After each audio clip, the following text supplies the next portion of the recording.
What is going on, guys? It is Wrestlelamia here, back with some more news. Join us now as we look at the wildest news stories and rumors you need to know, including some Rumble surprises revealed, a shock return at the Royal Rumble, a former WWE champion debuts in AEW, Elimination Chamber plans revealed, AJ Styles spoils his WWE future, the identity of the woman in the crowd in AEW, how much WWE Superstar gets paid, and much more. Be sure to subscribe and hit that notification bell for daily wrestling videos, and follow us on Facebook for exclusive lists. Now let's see the intro and get straight into our first story.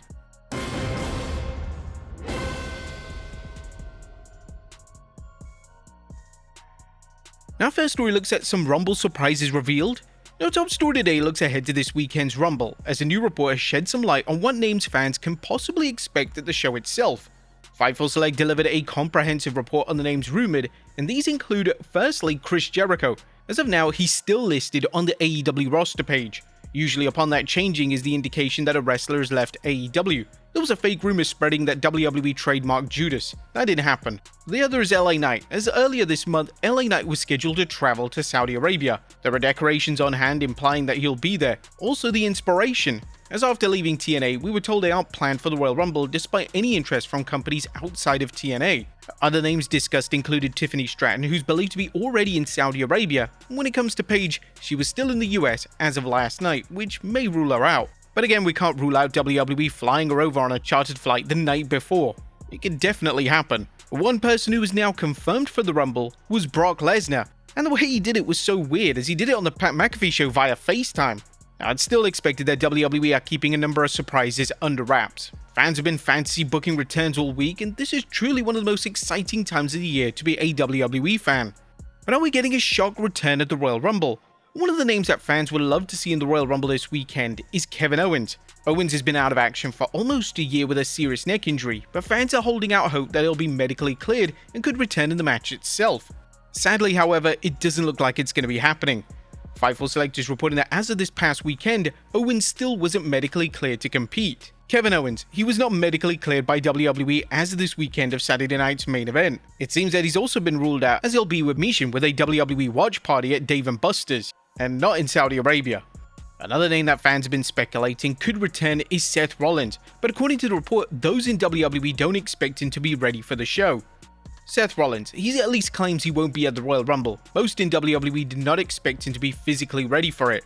Owens and Rollins both have serious injuries, so it's not worth rushing their returns just so they can receive a Royal Rumble pop. When it comes to Owens, neck injuries have caused the end of numerous careers, so WWE will be reluctant to clear him in any capacity until he's 100% ready to take bumps. In relation to Rollins, he's telling everyone during media interviews that he's hoping to be ready for WrestleMania. Whilst this may seem like a bold claim on paper, Rollins has had a habit of making miraculous returns after significant injuries, so we can't rule that out. Next up, a legend coming for WWE Gold. Or could Trish Stratus be about to embark on yet another WWE return? The WWE Hall of Famer took to X yesterday to reveal that she was visiting WWE HQ, and that the legendary talent revealed that she may need to return to WWE to recapture the women's title. I might run the ropes, I made the mural, I see myself right here, I made the cut, that's cool. Maybe I need to return to this wall, just saying. Stratus is a multi-time women's champion, and it was expected that she was going to work a few more matches for WWE, but this is yet to materialize. Stratus is a name that is heavily rumored for the Royal Rumble this weekend, and if she returns in the match, then we can't rule her out working WrestleMania 42 in some capacity. Next up, a former WWE champion debuts in AEW. Oh, it's official, Tommaso Ciampa is all elite. Ciampa has officially arrived in AEW, making his debut on last night's edition of AEW Dynamite. It looks like Ciampa has title aspirations from the start. The appearance came after Mark Briscoe successfully defended the AEW TNT title, and following the win, Briscoe took to the microphone and issued an open challenge for Collision this coming Saturday. The former NXT champion then answered the call to a huge ovation. But there is concern from AEW fans that Ciampa may be booked to lose this match, which won't see his AEW career off to the best of starts. But hopefully AEW can come up with an exciting creative plan in place for the talented star. Ciampa parted ways amicably with WWE earlier this month, and there continues to be calls to see Johnny Gargano jump ship with his former tag team partner, but as things stand, Gargano remains under a WWE contract. Next up, Elimination Chamber plans revealed. Now we're a month away from the annual Elimination Chamber show, and we now know WWE's creative plans for the two respective chamber matches. Like previous years, the matches will decide who faces the world champions at WrestleMania, and this was revealed by Triple H during his appearance on ESPN. The winners of the Royal Rumble will go on to face the champion of their choosing at WrestleMania in the main event. The winners of next month's Elimination Chamber will do the same, so you're sort of in that playoff mode now where the stakes do not get any bigger. WWE sometimes deviates away from this format, as for instance in 2023, one of the chamber matches was set for the US title. It would have been nice if WWE moved away from this format, as it is somewhat stale and predictable, but WWE evidently believe it's an easy way to set up key matches for the biggest show of the year. It did look like, based on WWE main roster programming, that the women's tag titles could be defended in the chamber this year, so unless WWE delivers 3 matches, which may be complete overkill, it doesn't appear that this is the plan. Next up, The Undertaker criticizes a WWE show. The WWE Unreal Season 2 has received really mixed reviews from fans. One name that isn't a big fan of the concept is The Undertaker. Speaking on his podcast this week, this is what the Hall of Famer had to say when it came to the show. The actual presentation and everything is wonderful, right? From my perspective and my end of the business, I don't like it. Everybody's gonna say, oh my god, it's an old school guy trying to protect kayfabe.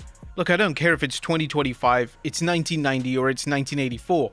Everybody understands what wrestling is. Ain't no big veil being lifted. I don't want to go and see a magician and know how he's doing everything. I understand that there's a huge part that's like, oh, that's interesting, I want to do that. The dead man joins a long list of names such as Paul Heyman, Seth Rollins, and CM Punk, who don't exactly have positive thoughts to say about the show. Next up, has AJ Styles spoiled his WWE future? And once official trademark filings revealed AJ Styles' WWE future. Well, yesterday the wrestling legend filed for the phenomenal AJ Styles as well as his trademark P1 logo. The logo was an existing trademark that the former WWE champion has simply renewed, but AJ filing his in-ring name is interesting, as it implies 2 things. The first is that his WWE career is really coming to an end. If AJ is retiring soon, then he'll want to make future appearances outside of the WWE bubble, and this filing will allow him to use the AJ Styles name and brand. Well, number 2, he's working outside of WWE, as there's now speculation that AJ could work the independent circuit, TNA, or even AEW. AJ owning his own name gives him freedom to do this. Next up, AJ Styles has creative control. Speaking of AJ Styles, a new ESPN interview with Triple H has the wrestling world talking, as during the interview, the game discussed AJ's potential retirement and revealed that AJ has been putting together a list of names that he wants to face before he retires. AJ Styles has not made it a secret this year. 26 is going to be his last in-ring year, but he has a lot of goals and a lot of people. I know he's with me every week making a list of people that he would want to face and that he wants to meet in the ring before he retires. And the game would then switch back to kayfabe mode and state that he hopes AJ defeats Gunther this weekend. He put his career on the line against Gunther, saying that if he can't beat him, if he can't end this streak for Gunther, then he's done. I for one hope that doesn't happen. I hope AJ Styles continues because he's an incredible talent, but if he does, what an unbelievable run he's had. These comments are oddly similar to the comments Triple H made when it came to John Cena's creative. The game claimed that Cena was giving him names for his final run, but Cena outright denied this. With that being said, on TV at least, it does appear that AJ is picking these names that he's wrestling, as the CM Punk and Shinsuke Nakamura matches are definitely evidence of this. AJ's WWE deal does indeed expire in a matter of days, and there's been no news on whether he is re-signed. AJ has been urged by fans to sign an extension, but all signs are certainly pointing at one of the greatest of all time at retiring this weekend. Next up, the identity of the woman in the AEW crowd.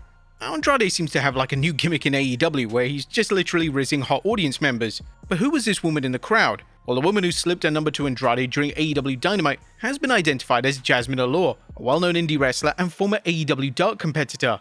Allure has held several women's titles on the indie scene and has faced competitors like Thunder Rosa and Serena Deeb in AEW. Next up, a WWE wrestler pulled from a show. It seems that Grayson Waller has been removed from WWE's NXT upcoming live events, with now Santos Escobar now taking his place on the scheduled house show dates. According to PW Insider, WWE decided to pull Waller from the loop of NXT appearances this weekend, and now Escobar is set to appear instead. Escobar re-signed with WWE in October 2025 after a brief free agency period, reportedly after creative concerns were resolved. WWE's plan now appears to include Escobar working both in AAA and NXT, possibly giving him a higher profile across both brands. The change also raises questions about Waller's role during the Royal Rumble weekend, as he was initially booked for NXT house shows rather than the Saudi event. It's not yet clear whether Waller will instead be involved in the Royal Rumble or other WWE programming, but the shift suggests plans may be evolving for both him and Escobar moving forward. And finally, it's been leaked how much a WWE superstar gets paid. Our final story today looks at how much WWE main roster stars are getting paid.